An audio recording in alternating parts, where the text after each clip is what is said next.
Now, live, NBC10 News at 11. Tonight, there are some serious questions being raised about the way Pennsylvania State Police investigated a fatal car accident. It involved a state trooper's close relative. Now, the accident left 3 children without their mother, and for the first time, they tell their story only to Luann Kahn and the NBC10 investigators. The police report says witnesses saw the driver weaving on the road, but he walked away from a fatal car accident without a traffic ticket. The driver is a state trooper's stepson. And when you hear the rest of the story, you may be asking the same questions as 15-year-old Macaulay.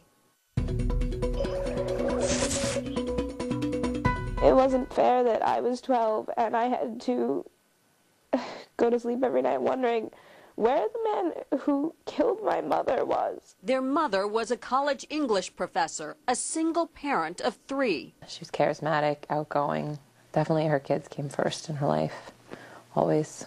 April 15, 2005, Diane Glynn was traveling on a highway outside of Scranton, Pennsylvania. She was on her way to work when this truck slammed into her car head-on. Probably the worst feeling in the world, having to tell 2 little kids that they're never going to have to see their mother again. The court reporter will now swear in the witness. This was the driver, 22-year-old Dean O'Halloran. In this video, he's giving a sworn statement for a civil suit. Is your stepfather employed? Yes. What does he do for a living? As corporal for state police. That's right, the same state police force that investigated the fatal accident.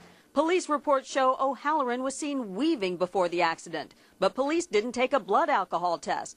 The Wayne County District Attorney says the officer didn't smell alcohol on O'Halloran's breath. One indicator such as weaving is not enough probable cause for a police officer to demand that a person submit to a blood analysis. Though police didn't do a test, the hospital did. This report shows several hours after the accident, O'Halloran's blood alcohol level of .149 was almost twice the legal limit. Did you consume any alcoholic beverages? Objection. I'm going to instruct Mr. O'Halloran to assert his Fifth Amendment privilege against self-incrimination. There's more. 3 hours before the fatal accident, police say O'Halloran was involved in a hit-and-run accident in another county. Again, the stepson of a state trooper wasn't charged with anything. He wasn't given a traffic citation.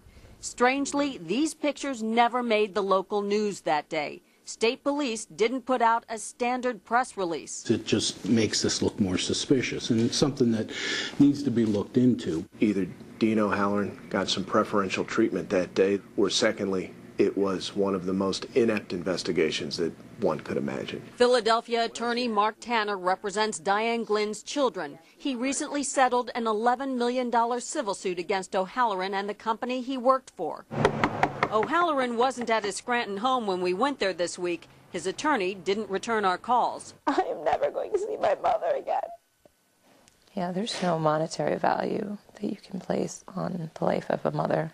The money will allow Carrie, now a school teacher, to afford to raise her younger sister she's adopted. It will help secure the future for their younger brother, now living with a relative. But they say it won't give them justice. Prosecute him. Something has to be done. I don't sleep at night because of it. I don't think he should either.